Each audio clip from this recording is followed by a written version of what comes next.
Total 40 ಜನ ಸತ್ತೋಗಿದ್ದಾರೆ.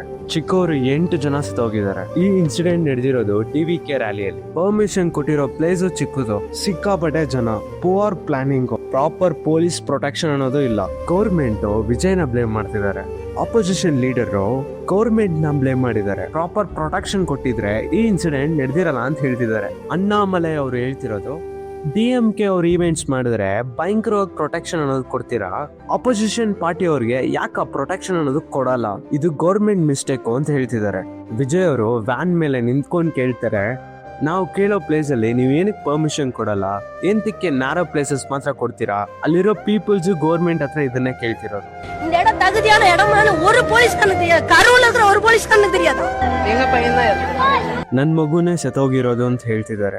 ಇನ್ನ இடத்துல ஒரு போலீஸ் கூட ಇಲ್ಲ. ನಾವು ನಿಂತ್ಕೊಂಡಿರೋ ಜಾಗದಲ್ಲಿ ಪೊಲೀಸ್ ಅವರೇ ಇಲ್ಲ ಅಂತ ಹೇಳ್ತಿದ್ದಾರೆ. ಒಂದು ರಿಪೋರ್ಟರು ಪ್ರೊಟೆಕ್ಷನ್ ಪ್ರಾಬ್ಲಮ್ ಇತ್ತು ಅಂತ ಚೀಫ್ ಮಿನಿಸ್ಟರ್ ಹತ್ರ ಕೇಳೋವಾಗ ಚೀಫ್ ಮಿನಿಸ್ಟರ್ ಈ ಕ್ವಶನ್ ನ ಇಗ್ನೋರ್ ಮಾಡ್ಬಿಡ್ತಾರೆ. பாதுகாப்பு குறைபாடு இருந்ததா சொல்றாங்களா சார்? ஸ்பாட்ல வந்து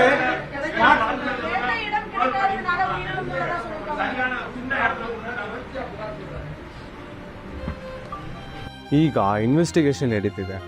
ಈ ಕೇಸ್ ಬಗ್ಗೆ ಪ್ರಾಪರ್ ಡೀಟೇಲ್ಸ್ ಬಂದ್ಮೇಲೆ ಪಾರ್ಟ್ 2 ವಿಡಿಯೋ ಮಾಡ್ತೀನಿ. ಸೊ ಫಾಲೋ ಮಾಡ್ಕೊಳ್ಳಿ. ಈ ವಿಷಯ ನಿಮ್ಮ ಫ್ರೆಂಡ್ಸಿಗೆ ಗೊತ್ತಿಲ್ಲ ಅಂದರೆ ಈ ವಿಡಿಯೋನ ಶೇರ್ ಮಾಡಿ.